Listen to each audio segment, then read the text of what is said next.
la clase. Primero, buenos días. Espero que estén bien despiertos para que vayamos viendo lo que analizaremos hoy. Voy a empezar a presentar. Me avisan, ustedes saben cualquier cosa, pueden preguntar por el chat, que yo lo veo, o si quieren prenden el micrófono y preguntan. No sé si se alcanza a ver bien. Por lo menos yo en el celular lo Profesor, se ve veo. bien. ¿Sí? ¿Se ve bien? Ya. Chicos, miren, nosotros la clase pasada terminamos, entre comillas, de ver lo que teníamos presupuestado ver del desarrollo de la historia de Chile, como la parte política, los procesos, ¿cierto? Llegamos hasta el plebiscito del 88 y el retorno a la democracia, ¿cierto? Hasta ahí llegamos nosotros ese día con el famoso plebiscito del sí y el no y la elección de Patricio Elwin, que pone fin a la dictadura militar, gobierno militar, como quieran llamarle, y empieza lo que se le llamó la transición a la democracia y después los gobiernos democráticos que hemos tenido desde el 90 en adelante. Lo que vamos a ver hoy tiene que ver con la historia de Chile, pero es la evolución la evolución y los cambios que ha sufrido el tema de la participación política, exclusivamente lo relacionado a las votaciones, porque la forma en que ahora se vota es muy distinta a la forma en que se votaba antiguamente. Han habido varios cambios, eh, han habido también modificaciones en los requisitos y los vamos a ir viendo ahora, porque claro, la forma en que se realizan las elecciones y quienes participan ha ido variando a lo largo de la historia de Chile. ¿Ya? Entonces hoy día en eso nos vamos a centrar, en esos cambios en que ha tenido el tema de las votaciones en nuestro país desde la primera votación hasta el día de hoy. ¿Ya? Como ustedes pueden ver en el objetivo, dice, ¿cierto?, conocer los cambios que se han producido en la participación política en nuestro país durante su historia. Por eso es necesario también que viéramos la historia de Chile para que pudiesen entenderlo todo este proceso. Una pregunta, ¿alguien sabe, se imagina cuándo fue la primera vez que se votó en la historia de Chile? ¿Alguien se le ocurre? ¿Cuándo fue? Después de la época de Pinochet, No, si antes de él hay historia también. ¿Alguien se le ocurre? En la historia de Chile hacia atrás, ¿cuándo habrá sido la primera vez que se votó en Chile?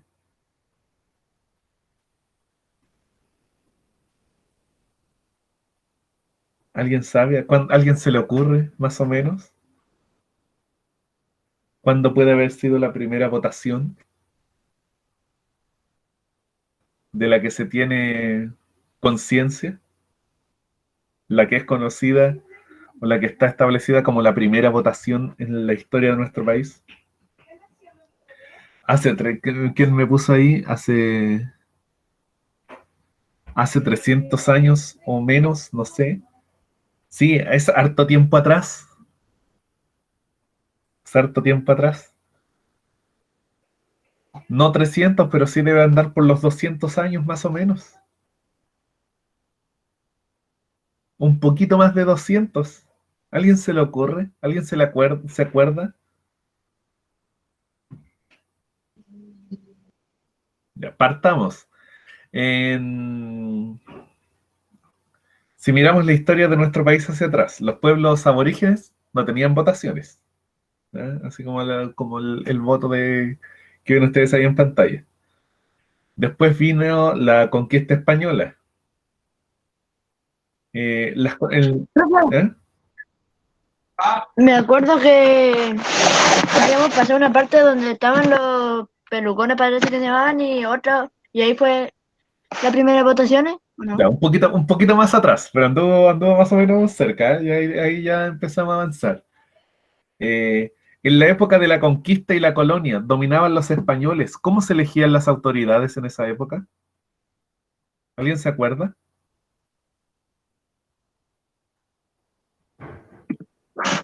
Pero acá en Chile, ¿Sí? El gobernador de Chile, ¿cómo se nombraba en esa época?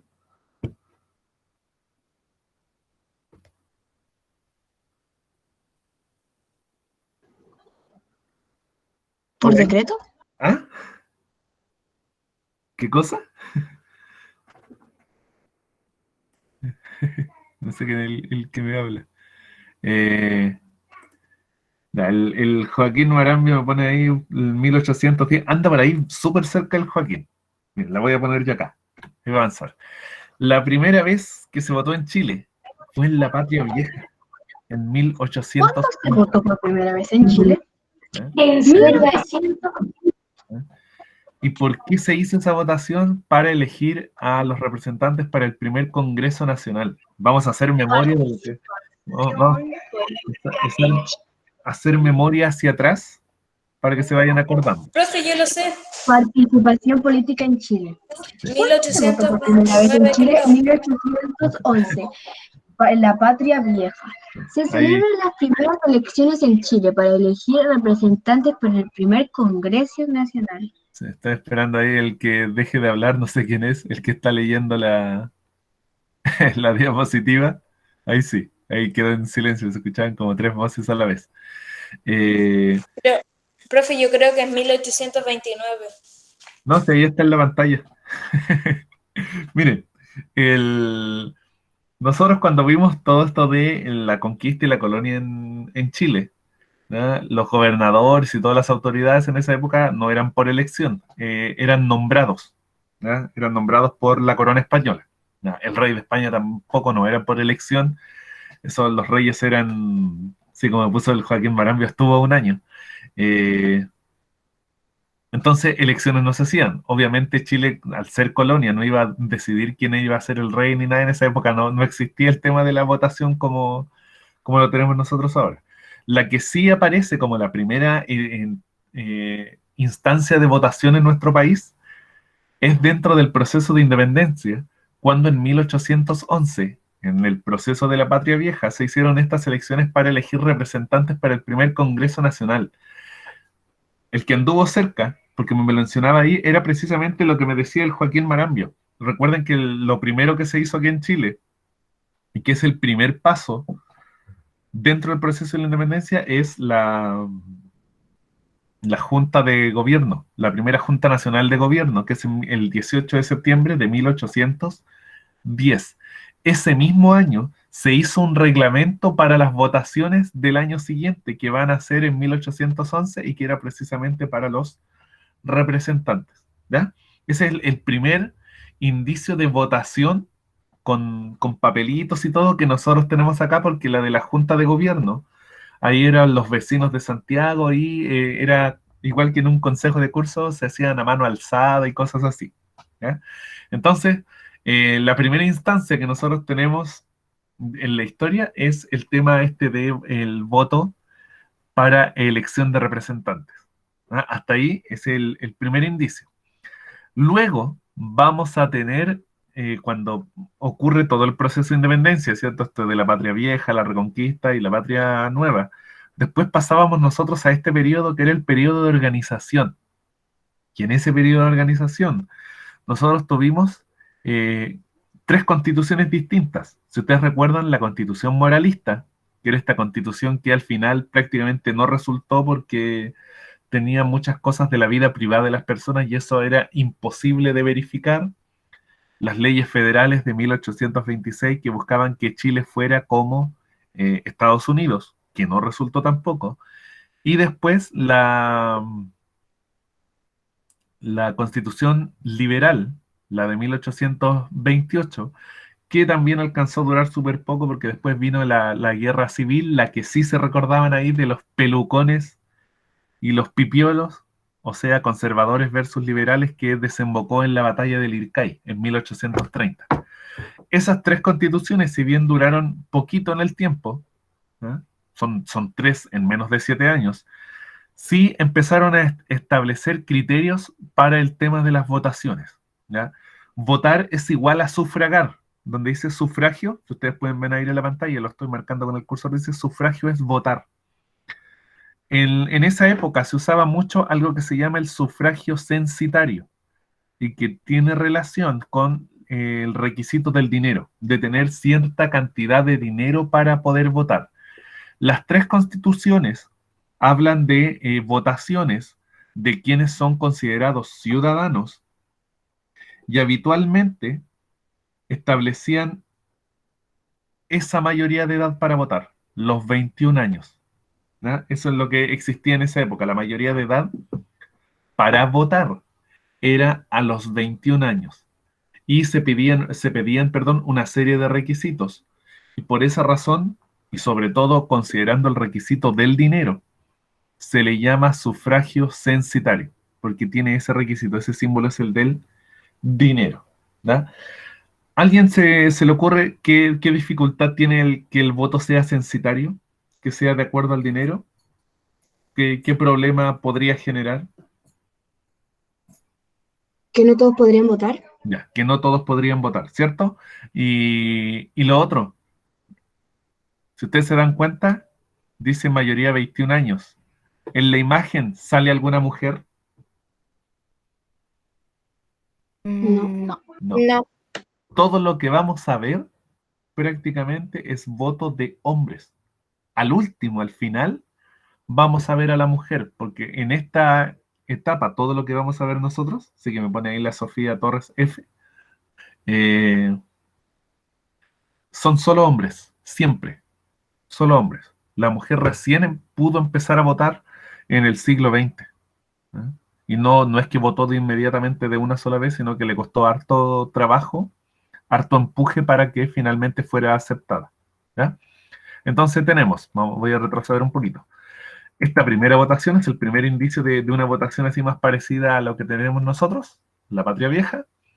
Luego tenemos el sufragio censitario en estas tres constituciones. Si uno se va al detalle, ¿ya? Porque yo las leí, las tres constituciones, claro, eh, algo que establecen las tres es que votan hombres que tienen 21 años, pero van cambiando uno que otro requisito, pero aparece siempre el tema del dinero, que hay que tener o un oficio o cierta cantidad de bienes o cierta cantidad de dinero para poder ejercer el voto. Incluso eh, se establece por ahí el tema de que si el hombre es extranjero, pero está casado con una mujer chilena, dependiendo de ciertos años, también podría votar si cumple con los requisitos. Ya tengan en cuenta, estamos hablando de 1823, 1830, en esos años. Luego, ¿cierto? Viene todo esto de la batalla del Liricá y el triunfo conservador, y tenemos esta constitución, la de 1833, que es la constitución de los conservadores y que es prácticamente la que manda durante todo el siglo XIX. Y ahí se establece ya definitivamente el voto o sufragio censitario. Y aquí está todo lo que ustedes tenían que cumplir para poder votar en las elecciones. Si se dan cuenta, lo primero que aparece, votan hombres. Por lo tanto, aquí inmediatamente descartadas las mujeres. Entonces, ya ahí tienen más o menos casi la mitad de la población que no puede votar, que son todas las mujeres. Y de aquí se va achicando cada vez más la cantidad de personas que votan. Hombres, ahí ya tienen un recorte.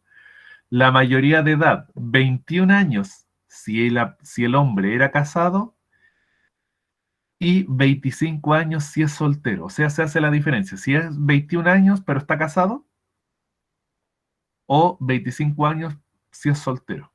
¿No? ¿A alguien se le ocurre por qué existía esa diferencia? ¿Por qué si era casado a los 21 y si era 25, si era soltero a los 25?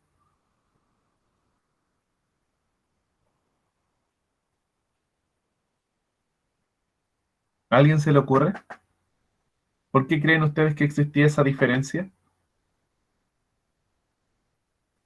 ¿Alguien que pueda responder o escribir? ¿A nadie se le ocurre? Debe ser por algo de las mujeres, pero no sé por qué. No tiene que ver con la mujer no votaba, pero ¿a alguien se le ocurre por qué a lo mejor a un hombre casado era a los 21 y al soltero a los 25? ¿Será porque el casado aparenta más responsabilidad? Ya. ¿Quién me habló? Rosario. Ya, la Rosario, sí. Como dice la Rosario, muy bien, Rosario. Súper buena respuesta, precisamente porque, claro, 21 años casado ya es una persona que uno supondría, uno sabe ahora por experiencia que no siempre es así, que una persona casada es mucho más responsable, ¿ya? Distinto a alguien que es soltero y es mayor. Uno podría decir, a lo mejor uno podría decir ahora, en la mentalidad nuestra, 25 años es mucho más maduro que alguien de 21. Pero claro, al ser casado el de 21, uno dirá, sí, pues es más maduro, es más responsable. Por ese lado va. Así que, como respondió su compañera, súper buena respuesta, y es la razón por la cual se hacía esta diferencia entre los 21 años que era casado y los 25 que era soltero. Entonces, fíjense, hombres, de ahí sacan prácticamente la mitad de la población, que son las mujeres y los menores. Con el tema de la edad, casado y soltero, ya quedaba otro porcentaje más fuera del tema de las votaciones. Además, debía saber leer y escribir. Oh, me faltó la I ahí, y se la voy a agregar después. Debe saber leer y escribir. Ahí otro porcentaje más que queda fuera, porque ¿ya? En esa época no es como ahora que estaba el tema de la obligación de ir a estudiar y de los colegios. Entonces había un porcentaje muy grande de población en Chile que no sabía leer y escribir. Entonces, si se dan cuenta, eran requisitos que prácticamente dejaban a la gran mayoría de la población fuera de una elección, porque eran hombres, tenemos el tema de la edad, además el tema de leer y escribir, y como dice al final, y por eso el nombre del voto censitario, tener cierta cantidad de dinero o bien inmueble. O sea, una persona, aparte de ser hombre, tenía que cumplir con la edad, tenía que saber leer y escribir, y además tener cierta cantidad de dinero. Ya había un monto, se establecían unos montos de dinero, y esa cierta cantidad de dinero, ¿por dónde iba? Una, podía ser el oficio que realizaba, o sea, su profesión, si ejercía algún comercio de algún tipo que generara cierta cantidad también de dinero, o bien podía ser posesión de bien inmueble. ¿Alguien sabe cuál es un bien inmueble?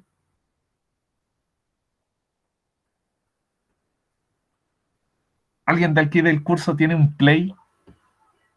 Yo, ¿Ya quién tiene un Play? ¿Quién me dijo yo? Sofía, Ya, la Sofía tiene un Play, sí, ¿cierto? Ya, el Play, el juego, es un bien mueble. Tú lo puedes mover de un lado para otro, ¿cierto? No es pesado, sí, si lo puedes trasladar. Pero si tú tienes una hectárea de una hacienda, ¿tú puedes pescar la hacienda, levantarla y llevártela para otro lado? No. no, Un bien inmueble se refiere a un terreno, una casa. Claro, uno me dirá, ahora sí, una casa, hay casas prefabricadas que uno puede levantarse, las lleva y la arma en otro lado. Pero en esa época, bien inmueble se refiere a estos bienes, la posesión que uno tiene, pero que no las puede trasladar de un lugar a otro. Entonces, si se dan cuenta, al final había una gran cantidad de requisitos y por eso uno entiende por qué votaba tan poca gente. Es porque los requisitos eran muy excluyentes. Con todos estos requisitos, chicos, al final, ¿quiénes eran los que podían votar? ¿Qué grupo de la sociedad? el grupo élite. Ya, ¿cierto? Los hombres de la élite, nadie más.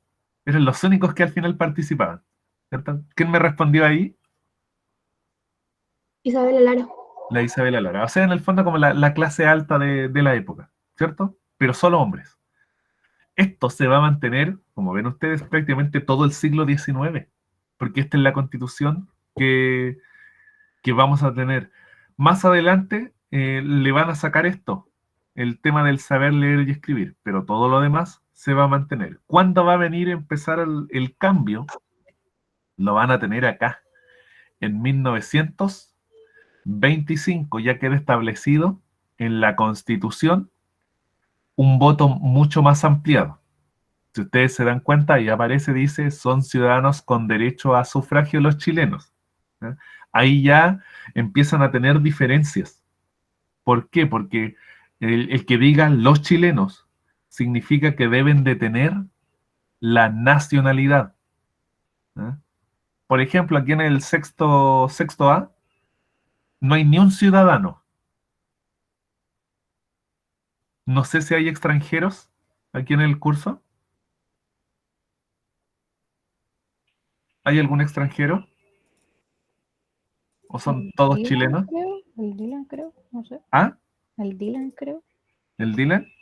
¿Mm? No sé si el Dylan está, si puede decirnos, si puede hablar, si puede decir no, yo soy chileno o no, no soy chileno.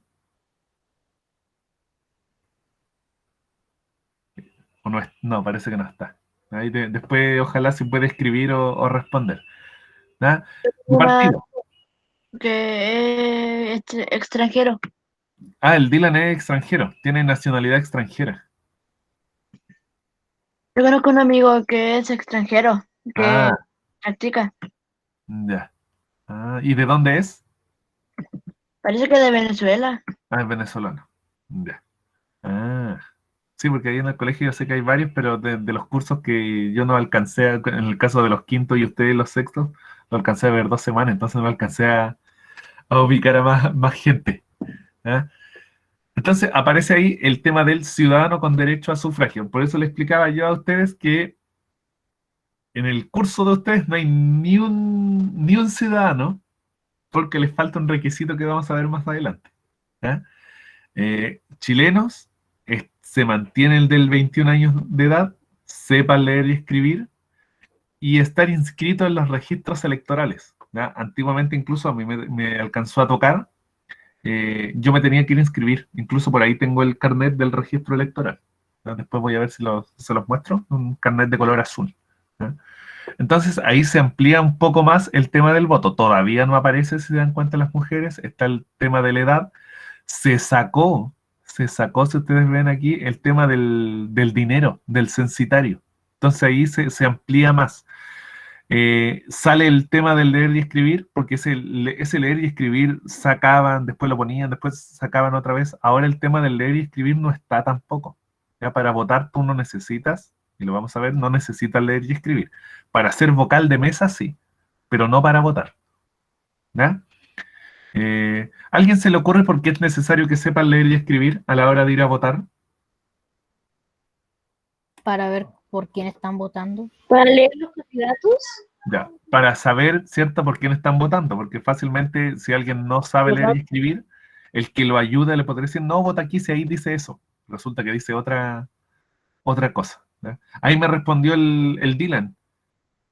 Me dice que tiene 3 nacionalidades, pero habría que ver si tiene las 3. ¿Ya? Yo he visto de 2 nacionalidades, pero de 3, no sé, es medio difícil. Ahí después le vamos a preguntar al Dylan bien. ¿Ya? Eh, podría ser, pero no sé si la ley chilena admite que tenga 3, porque me da la impresión, supongo yo el Dylan, que la mamá es de un país, el papá es de otro país y él nació en Chile. Me da esa impresión, creo yo. ¿Ya? Entonces tenemos en la Constitución del 25 ciudadanos con derecho a sufragio, los chilenos, o sea, la nacionalidad, los 21 años, que sepan leer y escribir y estar inscritos en los registros electorales. Esa Constitución del 25 es la que vamos a tener presente hasta 1980. Aquí en el camino empieza a cambiar algo y lo tienen aquí. Fíjense ustedes, porque ahí sale la cantidad de gente que votaba y cuánto porcentaje de la población abarcaba. ¿Alguien se le ocurre qué pasó en medio? Que empezó a votar mucha gente, más gente. Es que ahí se admitió que las mujeres pudieran votar o que hubieran menos requisitos para poder votar. Ya, ahí empieza ¿cierto? En la década del 30 y del 40, empieza el cambio y los derechos para que las mujeres voten. Por eso, si se dan cuenta, de a poco empezó a subir la cantidad de gente que votaba. Imagínense, en 1958, llevamos prácticamente a mitad del siglo XX, ese porcentaje de población votaba el 20%. ¿Ya? O sea, de 10 personas votaban 2. Pero ya avanzado el siglo, fíjense que ya después votaba el doble de gente prácticamente. aparte que la población del país creció, votaba más población todavía. ¿Ya? Ahí lo pueden ver ustedes. Y tiene que ver precisamente con la incorporación de las mujeres. Y la constitución de el 80 y el siglo XXI. Ahí ven ustedes la foto ven una imagen del plebiscito de unos días atrás, en realidad, ¿ya? De una semana y media.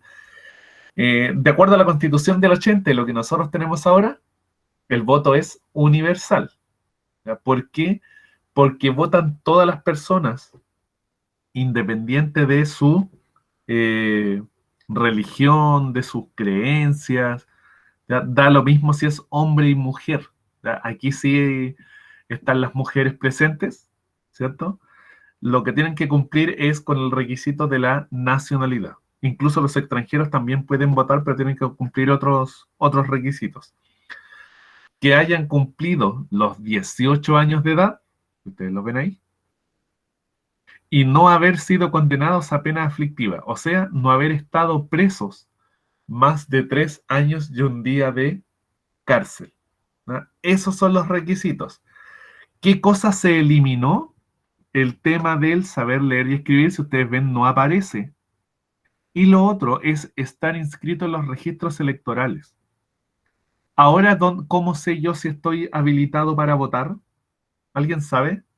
A lo mejor Por viendo. Server. ¿Cómo? Server algo. Por una página de internet que pregunta si... por Ya, Server. uno ahí se busca, ¿cierto?, en el registro electoral. Pero, ¿cómo uno sabe si está inscrito o no? ¿Alguien sabe? Tal vez le envían un correo. Ya, ¿quién me dijo le envían un correo? Yo, Lorenzo. Ya, el Lorenzo, sí, efectivamente ahora hay inscripción automática. Ustedes cuando cumplan los 18 años, si es que esto está igual, si es que está exactamente igual, cuando ustedes estén cercanos incluso a cumplir los 18 años, cuando tengan 17 y algo por ahí, les va a llegar un papelito o creo que le están mandando un correo electrónico donde dice que ustedes a partir de tal fecha están habilitados para votar. ¿Ya?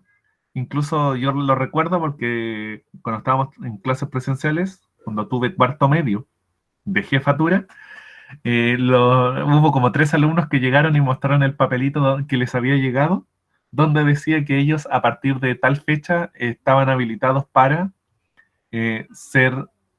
para votar en las elecciones, porque iban a cumplir los 18 años. ¿Eh?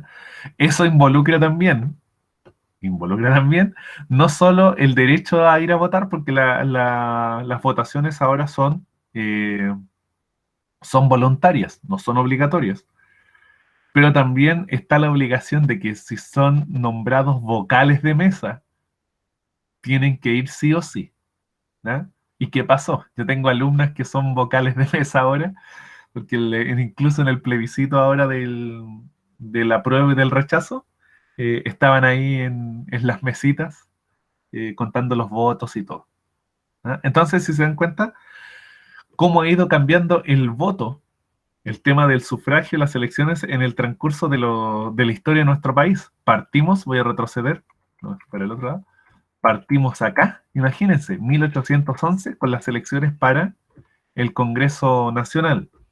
Después avanzamos con el voto censitario, el sufragio censitario, voto y sufragio es lo mismo, para que no se les olvide, con la mayoría de edad en los 21 y con los requisitos que tenían relación con el dinero. Incluso, porque yo leí el tema de los ciudadanos en estas constituciones, hay algunos que incluso pedían el tema de la religión, ¿no? O sea, ser de religión católica apostólica romana para poder ejercer el derecho a voto. Luego se fue modificando, ¿cierto? Con la Constitución del 33 tenemos el tema del voto censitario y ahí aparecen todos los requisitos. Ser hombre, ¿no? Lo primero, la mayoría de edad del 21 si era casado, 25 si es soltero, el tema de saber leer y escribir y, ¿cierto? También el tema del dinero o el bien inmueble, que era la razón por la cual se le conoce como voto censitario. Después teníamos un voto más ampliado y al 25 se le sacó esto del dinero, ¿cierto? Aparece el tema de chilenos, la nacionalidad, estar inscrito en los registros electorales, que eso duró durante harto tiempo. ¿Cómo fue creciendo? Porque también aquí empieza la participación de las mujeres. ¿Ya? Se les empieza a dejar votar en las elecciones municipales primero y después las presidenciales. Y la Constitución de 1980 en el siglo XX y el siglo XXI, ¿ya? Un voto ya más universal, donde votan hombres y mujeres. Ahí ya no da lo mismo si la religión, si tiene dinero o no, si pertenece a la clase alta, a la aristocracia, a la clase media, a la clase baja, da lo mismo. Votan todos siempre y cuando cumplan los requisitos. Y esos requisitos, aparte de la nacionalidad, es haber cumplido los 18 años y no haber sido condenado a 3 años y un día de cárcel, ¿no? Y ahora la inscripción es automática. ¿Ok? No sé si alguien tiene alguna duda en la consulta, porque se me fue lo que les iba a decir. Sí, el PowerPoint sí lo voy a subir, Isabela. Sí, porque ahí me puso, sí iba a subir el PowerPoint. El voto ahora no es obligatorio, por si acaso, no es obligatorio. Sí, ojalá que todos pudieran votar. Yo he ido a todas las votaciones. Más como profe de historia no puedo no ir a votar. Es una para mí es una obligación, entre comillas, porque nadie me obliga, pero se vería raro. Sería tonto en realidad que un profe de historia que enseña sobre las votaciones, la importancia de las votaciones, no fuera a votar. ¿Ya? Tiene que ver también con la participación. Acuérdense que si bien es la más conocida, el voto no es la única forma de participar, de participación política que existe. ¿Ya? Están los 18 años, se me fue, le iba a mencionar algo que todavía no me puedo acordar. ¿Ya?